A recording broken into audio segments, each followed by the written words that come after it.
Ne regarde pas derrière toi et ne t'arrête pas dans toute la plaine.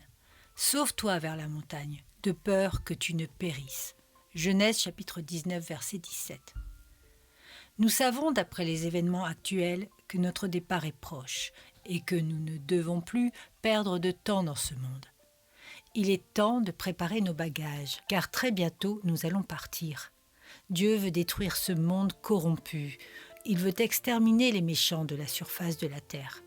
C'est pourquoi il nous demande de nous éloigner d'eux et de nous mettre à l'écart. C'est dans la montagne que se trouve le repos de l'âme. C'est là que nous trouvons refuge auprès de Dieu. Dieu n'appelle pas ses enfants à vivre dans la montagne de manière concrète, mais à lever les yeux vers lui constamment.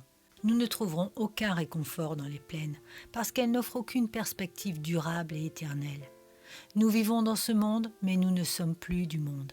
C'est pourquoi notre regard doit continuellement se tourner vers les hauteurs, là où se trouve la lumière. Ainsi, nous pourrons dire haut et fort, comme le roi David, « Quand je marche dans la vallée de l'ombre de la mort, je ne crains aucun mal, car tu es avec moi, ta houlette et ton bâton me rassurent. Tu dresses devant moi une table en face de mes adversaires. » Psaume chapitre 23, versets 4 et 5. David vivait dans la plaine physiquement, mais il demeurait dans la montagne spirituellement. Et c'est également ce que tout enfant de Dieu est appelé à vivre s'il veut être dans la paix et garder la foi. Alors mes amis, comme Lot, il nous faut avertir nos proches, mais accepter malheureusement aussi que quelques-uns ne suivront pas.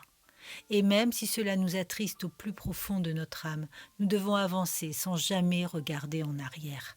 Allons avec foi vers les montagnes, réfugions-nous en celui qui peut tout, parce qu'il est notre refuge, notre réconfort et notre seul abri. Levons nos yeux vers lui dans ces temps particulièrement difficiles et attendons-nous à son secours. N'ayons pas peur, l'ennemi se dresse devant nous, mais notre Seigneur a tout accompli et il a vaincu la mort. Rien ne nous séparera de lui, aucune tribulation, aucune angoisse, pas même la mort ne pourront nous séparer de son amour. Il est victorieux et nous appelle à l'être en lui. Ce sont les vainqueurs, c'est-à-dire les bouillants, qui régneront avec lui. Et même si à certains moments il nous arrive encore de trembler, croyons qu'il nous gardera dans sa main et que rien ne pourra nous en ravir. C'est lui qui nous fortifiera afin que nous persévérions jusqu'au bout. Et il nous affermira pour que nous ne fléchissions pas face à l'adversité grandissante. Il l'a dit et il le fera. Soyez-en certains.